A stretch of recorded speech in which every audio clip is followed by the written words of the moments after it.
Hello guys, and welcome back to my channel. Today I thought I would talk to you guys about my December books, all the books I read in December, and these are some really great books. I'm looking at them now and realizing that like I didn't read any fantasy or any sci-fi, which is pretty rare. You should have like a big mix of books, but I have like only contemporary or romance, which is really weird, especially for a winter month. So I'm like, what was happening? But I have some really good books that I'm very excited to talk to you guys about. The first book I read in December was The Spanish Love Deception by Elena Armas. So of course this is very hyped up. TikTok made me buy it, Instagram made me buy it and read it, and I ended up loving it. So I'm very glad I read this. It was a great start to the month, to December, and I felt like completely in love with it.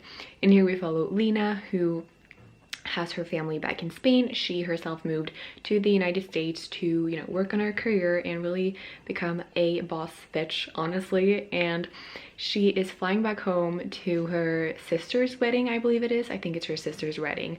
And she accidentally spilled out to her family that she happens to have an American boyfriend because, you know, she felt pressured because also like her ex-boyfriend has a new girlfriend, so she kind of wanted people to know or to think that she had a boyfriend. But she's kind of in this mess when she is expected to bring her American boyfriend back home for this wedding, and she kind of freaks out because she doesn't have a boyfriend. She just told her entire family that she had, which, you know, what is she gonna do now? So Lena is desperately trying to find someone to bring to this wedding, which obviously isn't easy. And then this guy at her work, Aaron, offers to help her with that and to pretend to be her fake boyfriend for the trip. But Lena is very stubborn. She doesn't want anything to do with him. They are kind of enemies because of something that happened. They work in the same like office building. So Lena doesn't want him to be the person that comes with her to the wedding and pretends to be dating. And so we have the enemies to lovers trope, we have fake dating, we have vacation, going away. I thought it was everything you could ever possibly want in a romance. It was kind of slow paced, which I wasn't mad about. It wasn't too slow. It was kind of just like the perfect pace in my opinion. So yeah, I thought this had everything I ever wanted in a romance, and I just say that I really want an Aaron Blackford in my life. Like, it just, oh my gosh. Reading books like this just sets your expectations way too high, and it's not good. It's not good, but you know, I loved it. Also, I do have a reading vlog on this. If you're really interested and more curious about this, definitely check that out because I go more into detail and you can hear my experience while actually reading it. So the next book I read in December was The Love Hypothesis by Ali Hazelwood, which was also a buy, or I bought it because of TikTok or Instagram because of the hype, I guess. It's just a very hyped up book, and it's very similar to The Spanish Love Deception in my opinion. And I also have a reading vlog on this. If you are interested, you can see me read this and The Spanish Love Deception. So, but yeah, here we follow Olive, who is a scientist. She's really, you know, working her way up in her career. Great for you, good for you, love to see it. And then we have Adam, who is, I don't really know like the terms and stuff, but he's also a scientist, but like a couple of, I guess he's like finished with school completely, I don't know. And Olive is like a PhD student, you know, but they are at the same place working or in school or in the same lab, whatever. I just, the terms, I'm just not really sure about that, but they both are scientists. So, and they don't really know each other from before, not really, like they had this incident, but like you have to read it. But they also come to this agreement that they are going to start fake dating because it would benefit both of them in different ways. And so it also has this trope of fake dating, and of course, you know, we all know what it's gonna lead to. I loved it. It was so good. I can't believe what this book was. I didn't expect to love it as much because I hate the cover, because I hate people on the cover and I hate people kissing on the cover. It's just not for me. No, but it was so good. It had everything again that you would ever want in a romance book. And just, if you are a fan of fake dating trope, definitely pick this one up and like just do it now. The next book I read in December was Verity by Colin Hoover. This is a romantic thriller, I believe, which just kind of surprised me. I didn't expect that. My bad that I didn't read the back properly when I bought it, but like It's fine.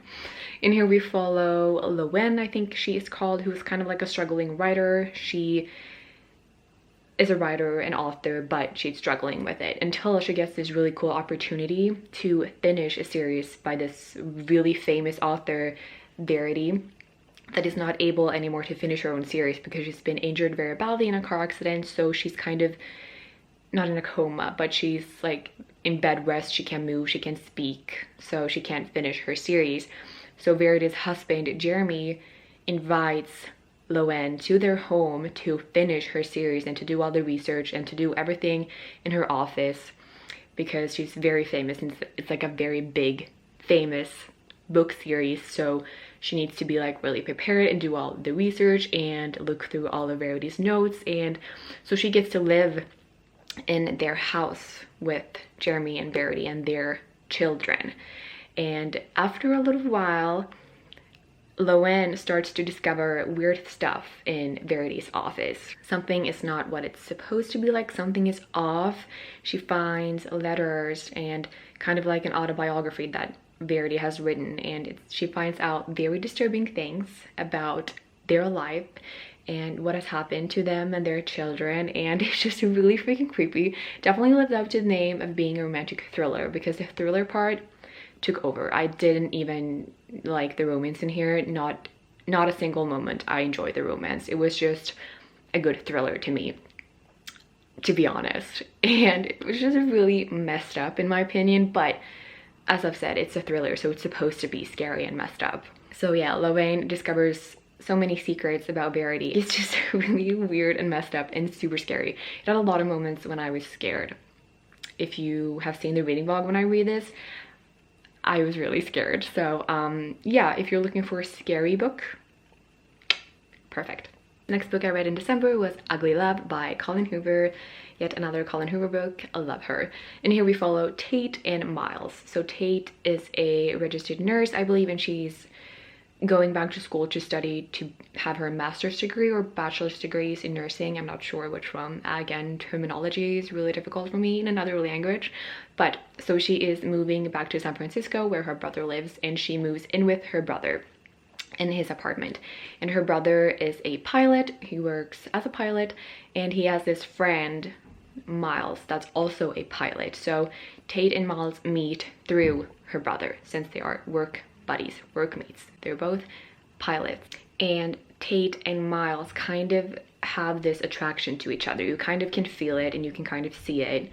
But Miles is really messed up from his previous relationship, which you do get to find out along the way. At first, you don't know what's happened or you don't understand why he's acting the way he does. But as you go, you kind of find out why he's so messed up and why his thoughts about love and relationship and commitment is so messed up. So he doesn't want a relationship. He doesn't want anything serious at all. And Tate agrees with that. So they kind of have this relationship where it only has sex, you know, and Miles can't commit to anything else because he's so messed up. And it's really heartbreaking. It's really sad.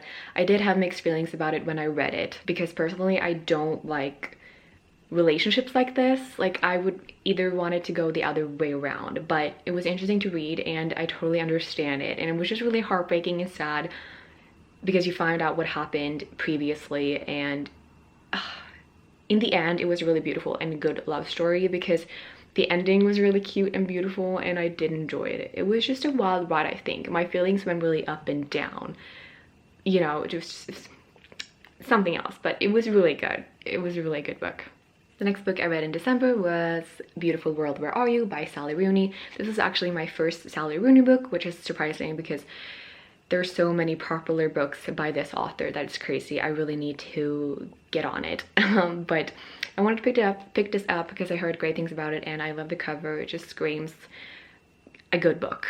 Here we follow like two sets of people, or like two, how do I even say it? It's four people, but like two couples or two words today are difficult. But we follow two girls and two guys, kind of honestly their lives and throughout many years and how they handle adult life. And it deals with so many topics that are so relatable and so mundane. So I really think it was a beautiful book in that way that you can really relate to a lot of stuff, you know, work, love, sex, relationships, like mundane things that a normal people would think about and struggle with. And yeah, I thought it was really beautiful and good book. Nothing too special though. I think I did expect more, which is my fault, but like, just because this author is so hyped up. But it was definitely a good book. It wasn't bad, but at the end I was kind of over it and just ready for it to be over. I was kind of bored, but it was still a really good book and a beautiful book, I would say. Next book I read in December was Here We Are Now by Jasmine Wanga. I picked this one up because I loved her other book that was called My Heart and Other Black Holes, which I read quite a few years back, I think, but I loved it. I just remember loving it and I really want to reread it, but I saw that she had this book and it's been on my wishlist for quite a while, but I finally picked it up and I'm glad I did. And here we follow this girl who has grown up with her mother her entire life. Her father has never really been in the picture and the mom has never really wanted to talk about it, you know? Until one day her dad is standing at her doorstep and wants to build a relationship with her, which she is very excited about because she has been written letters to him. She's really been intrigued and interested to get to know him. But he happens to be a famous rock star, which would make it kind of difficult for him to receive letters because they obviously get a lot of fan letters and stuff. So he only just now like read the letters and wanted to build a relationship with her. And her mom is abroad working, so she is kind of running away, not running away, but she's kind of going on an adventure with her dad without her mom knowing. And kind of you follow her journey getting to know him and also getting to know the mom and dad's past, because the daughter, this girl, never knew because the mom refused to talk about it. So you get to experience the bonding of daughter and father and also the past of the parents. So I thought it was a really, really important and beautiful book, and I definitely recommend it if you haven't read this. The last book I read in December was Get a Life, Color Brown by Talia Hibbert. This is the first book in the Brown Sisters trilogy, I believe, and I'm so glad that I finally picked this one up. I loved it. And here we follow Chloe Brown, who has this list of things that she want to do, a to-do list. I think she calls it Get a Life list, and on this list are things like go camping, enjoy a drunken night out, have a meaningless but enjoyable sex, just like riding a motorcycle, stuff like that. So we get to follow her as she's trying to accomplish these things, and this person that she meets on the way that's kind of helping her do these things. So it's a fun contemporary at the same time as it was a really, really great romance. So I loved it. I feel like it had everything I ever wanted in a contemporary like this.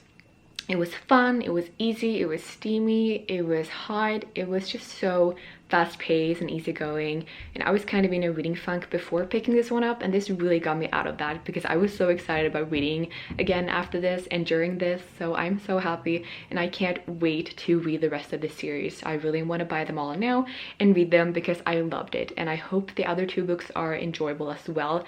I don't think we follow the same girl, I think we follow the other sisters, but I hope I will enjoy them just as much as I enjoyed this. But yeah, that was all the books I read in December. If you have read any of these, please let me know, or if you're wanting to read any of them, what your thoughts are. But yeah, thank you guys for watching, and I will see you guys in one of my next videos. Bye!